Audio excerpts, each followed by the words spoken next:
இந்த முதலமைச்சருக்கு சூடு சுரணை எதுவுமே இல்லாத ஒரு முதலமைச்சர். சூடு சுரணை வெக்கமான எதுவுமே இல்ல. நாட்டு மக்களை பற்றி கவலைப்படாத முதலமைச்சர்.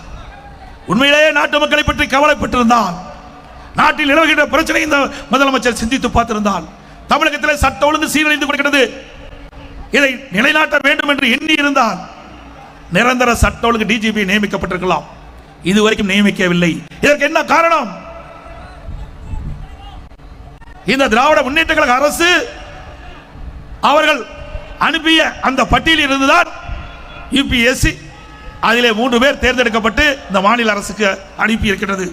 அந்த 3 பேரில் ஒருவரை நியமிப்பதற்கு உங்களுக்கு என்ன கஷ்டம்?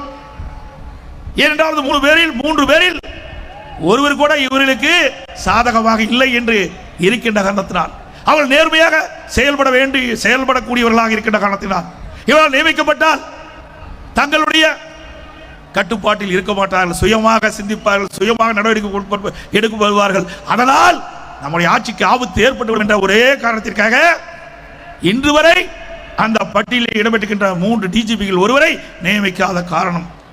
ஆக இனியாவது இந்த கூட்டத்தின் வாயிலாக தெரிவித்துக் கொள்கின்றேன், உயர்நீதிமன்றம் உச்ச நீதிமன்றம் எல்லாம் தெரிவித்து விட்டது. இன்னும் இந்த முதலமைச்சர், பொம்மை முதலமைச்சர், திறமையற்ற முதலமைச்சர் இன்னும் சட்ட ஒழுங்கு டிஜிபி நியமிக்கவில்லை. இதை உடனடியாக நியமிக்க வேண்டும் என்று இந்த கூட்டத்தின் வாயிலாக கேட்டுக்கொள்கின்றேன்.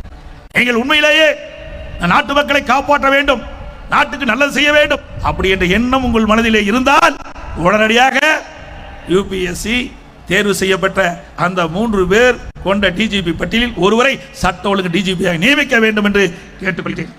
அதே போல